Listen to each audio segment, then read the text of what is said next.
এ মাটি বিদ্যাসাগরের মাটি,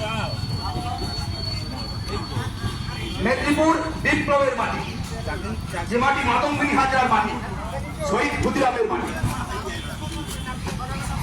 আর বর্তমান পরিপ্রেক্ষিতে আমরা সবাই জানি পশ্চিমবঙ্গ রাজ্যের বর্তমান মুখ্যমন্ত্রী ওই মেদিনীপুরের সন্তান।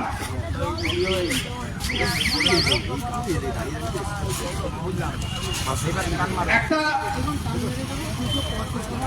পদ্মা নদীর মাঝি, মানিক বন্দ্যোপাধ্যায়ের উপন্যাস ছিল পদ্মা নদীর মাঝি, সেখানে একটা লাইন ছিল, মাছ ধরিয়া জুট নাই। তো সেই পরিপ্রেক্ষিতেই বলবো, পশ্চিমবঙ্গের শিক্ষকরা, পশ্চিমবঙ্গের শিক্ষকতা করায় জুট নাই, পশ্চিমবঙ্গে শিক্ষিত হওয়ায় কোনো জুট নাই। কারণ শিক্ষা লাভ করার পর নিজেদের যোগ্যতায় যখন চাকরি পায়, রাজনীতির কুচক্করে পড়ে সেই চাকরি হারাতে হয়। আর পশ্চিমবঙ্গের শিক্ষিত বেকাররা চাকরি পাওয়ার জন্য বছরের পর বছর অপেক্ষা করে, কোনো নিয়োগ হয় না।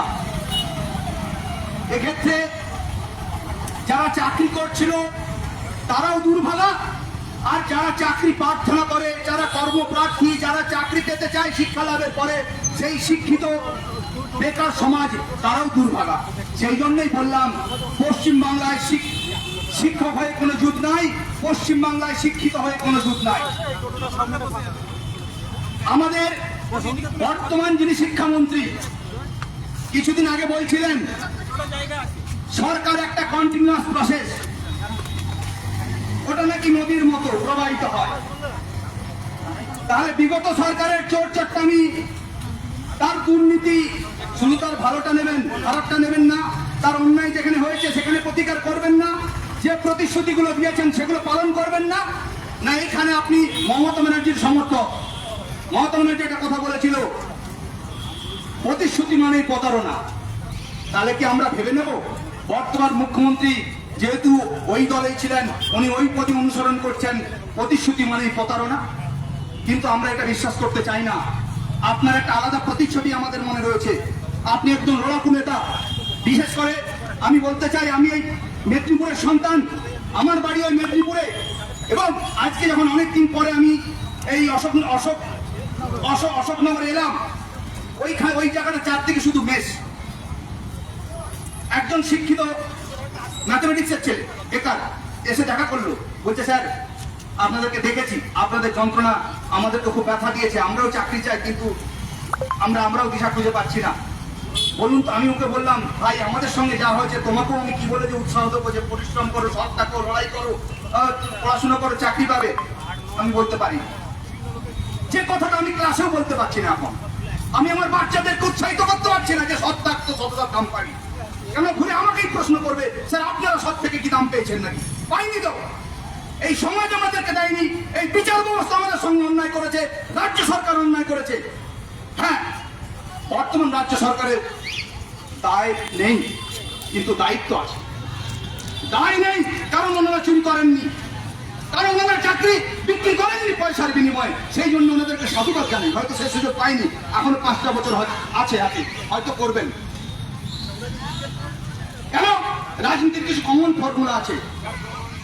টাকার কাছে কেউ দেখে না, নিজের দলের সমর্থক কেউ দেখে না, বিক্রি করে দেয়, মেধা বিক্রি হয়ে যায়, অর্থের কাছে মেধা বিক্রি হয়ে যায়।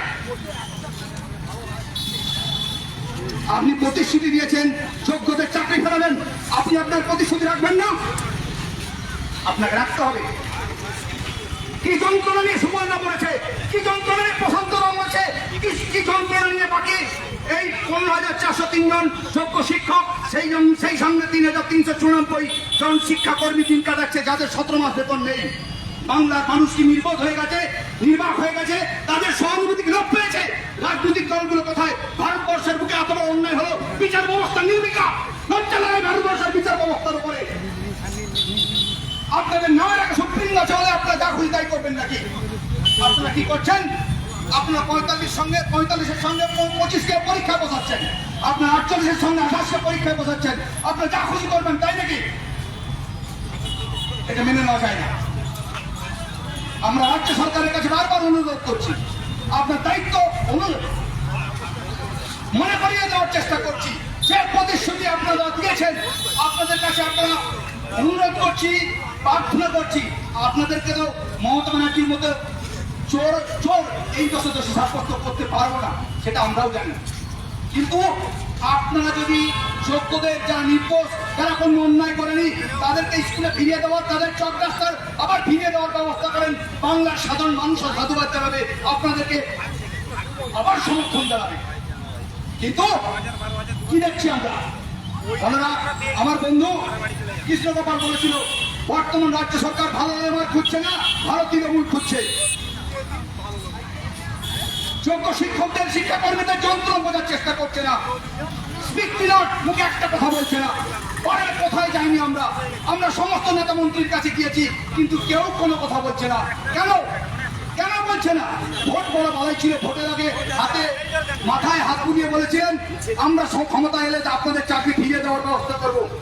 আমরা জানি, আমি একদিন বলেছিলাম পরিস্থিতি খুবই জটিল, কেন পূর্বতন রাজ্য সরকার যে পরিস্থিতি তৈরি করে দিয়ে গেছে সেখান থেকে বেরোনো খুবই কঠিন, এটা আমরা জানি। কিন্তু আমরাও দেখতে চাই যে আপনি যে প্রতিশ্রুতিটা দিয়েছিলেন সেটা তো পালন করুন, তারপরে বিচার ব্যবস্থা কি করে সেটা আমরা দেখতে চাই। আপনি আপনার কাজটা করুন, এই যোগ্য শিক্ষকদেরকে, শিক্ষাকর্মীদেরকে তাদের স্কুলে ফিরিয়ে দেওয়ার ব্যবস্থা করুন, তাদের পরিবারগুলোকে বাঁচান। আর সবচেয়ে বড় ব্যাপার, 48 বছর, 45 বছর, 42 বছর, 40 বছরের শিক্ষক শিক্ষাকর্মী শিক্ষিকাদেরকে জোর করে পরীক্ষায় বসিয়েছেন অন্যায় করে নতুনদের সঙ্গে। এটা অন্যায়, মেনে নেওয়া যাচ্ছে না, এটা মেনে নেওয়া যায় না। আপনার জেনেও চুপ করে রয়েছেন, জেনেও চুপ করে রয়েছেন, এটা হয় না। অন্যদের 60% সিট কমিয়ে দিয়েছেন, তারা কোথায় দিবে? হ্যাঁ বলবো, কারো বিরোধ নেই, আমি কিন্তু কথা বলে বলবো এটা অন্যায় হয়েছে। আপনার প্রত্যেকেই জানেন, আপনার চোখ আছে, হাত আছে, পা আছে, আপনি সচল। কিন্তু যে অন্ধগুলো, যে প্রতিবন্ধীগুলো, যে বিশেষভাবে ব্যতিক্রমী শিক্ষকগুলো ছিলেন, তারা কোথায় দিবে? তাদের শিক্ষা থেকে 60% করে কমিয়ে দেওয়া যায়। আর একটা প্রশ্ন, আমি পরীক্ষা দিতেই পারি, কিন্তু যেখানে আমি কোনো অন্যায় করি সেখানে পরীক্ষায় বসবো না। সবচেয়ে চট্টোপাধ্যায় বলেছিলেন আমি যেতে পারি কিন্তু কেন যাবো? আমি পরীক্ষায় বসতে পারি, আমি কেন বসবো? আমার মৌলিক প্রশ্ন এটা। আমাকে চোর দোষী সাব্যস্ত করো, আমাকে অপরাধী সমিতি দোষী সাব্যস্ত করো, আমাকে সাধারণ জায়গায় 34 রকম দোষী সাব্যস্ত করো, আমি মেনে নেবো। কিন্তু দোষে যদি সাব্যস্ত না করো, তাহলে আমার যোগ্যতায় পাওয়া, পরিশ্রমে পাওয়া, আমিও মেদিনীপুরের এই মেসে 2 বছর কাটিয়ে গেছি, স্কুলগুলোতে ভালো রেজাল্ট করে স্বপ্ন দেখেছি আমি প্রতিষ্ঠিত হবো, সরকারি চাকরি করবো। আমি একা নয়, আমাকে বলে আমি তো ভালো বক্তৃতা দাও, আমি বক্তৃতা দিই না, আমি সবার যন্ত্রণের কথা বলে সবার সামনে তুলে ধরি, আমি তোমাদের মুখপাত্র। তো এই নেশায় কত সাধারণ পরিবারের ছেলেগুলো কত অর্থ কষ্ট করে তারা পড়াশোনাগুলো করে, তারা কলেজের ডিগ্রি লাভ করে, ইউনিভার্সিটির ডিগ্রি লাভ করে, তারপরে যখন রাতের পর রাত থেকে পরিশ্রম করে চাকরি পায়, তারপর তাদের চাকরিগুলো আপনাদের অপদার্থতা, আপনাদের রাজনৈতিক ষড়যন্ত্রের কারণে যখন চলে যায়, সমাজ নির্বিকার থাকে, রাজনীতি নির্বিকার থাকে, প্রশাসন নির্বিকার থাকে, বিচার ব্যবস্থা নির্বিকার থাকে। এই অন্যায় মেনে নেওয়া যায় না। এই অন্যায়ের প্রতিকার করতেই হবে, তার জন্য রাজ্য সরকারকে যথাযথ উদ্যোগ নিতে হবে। আমরা আশা করি দ্রুত আমাদের সঙ্গে আলোচনায় বসবেন এবং সকল যোগ্য শিক্ষক শিক্ষাকর্মীদের জীবন জীবিকা এবং চক রাস্তা ফিরিয়ে দেওয়ার জন্য এই রাজ্য সরকার উদ্যোগ গ্রহণ করবে। আমরা সেই দিকে তাকিয়ে রয়েছি। আমাদের এই লড়াই সংগ্রাম চলবে যতদিন না পর্যন্ত আমরা বিদ্যালয়ে দিচ্ছি। সবাইকে অনেক ধন্যবাদ।